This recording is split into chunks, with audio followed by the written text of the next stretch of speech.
Welcome to Toffee TV. It is the Everton News Daily. Bit of a quiet one today as we head into the weekend. But Idrissa Gana Gueye, not all the French press, someone in the French press is linking him with a move back to the Premier League. Two unknown Premier League teams apparently are interested in taking the Senegalese international back to the Premier League. Are Everton one of those teams?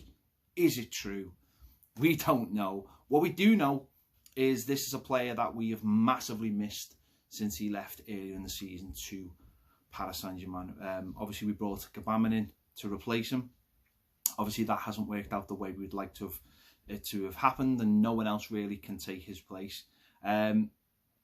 Is he available? I mean, that's the first big question. He left to go to Paris Saint-Germain, and a lot of his performances were really, really good.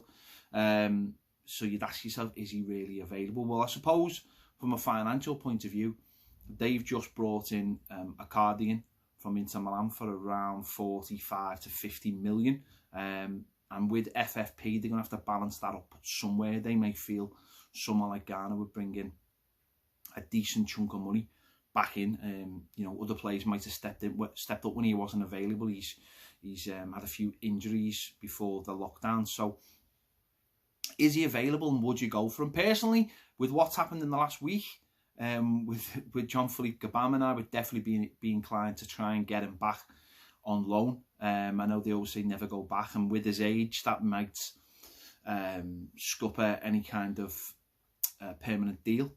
But what he showed for us was, he was certainly in his last 4 or 5 months, was a fantastic footballer who did the job we needed and would do the job that we need him to do now. Never quite been the same without him. So we'll have to wait and see whether that one's got any legs in it whatsoever. But you know what it's like as well. You see a player that you've loved come back to play for another club in your league.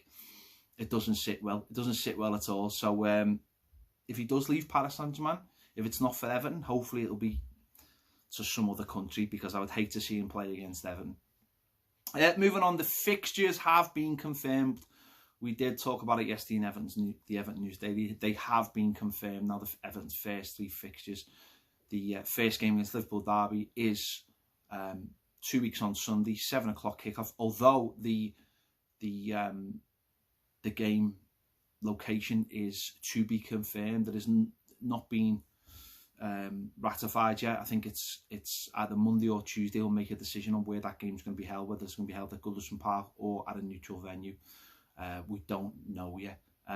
It's an interesting one because I think Liverpool's second game against Crystal Palace, and that will be at Anfield.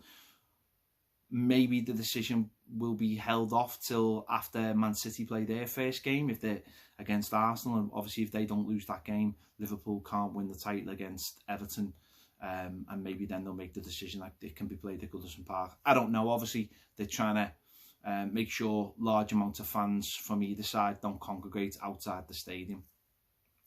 Whether you think that'll happen or not, that's obviously something they've got to be well aware of, and I've got to try and make sure that doesn't happen. So that game will go ahead on the Sunday at 7 o'clock.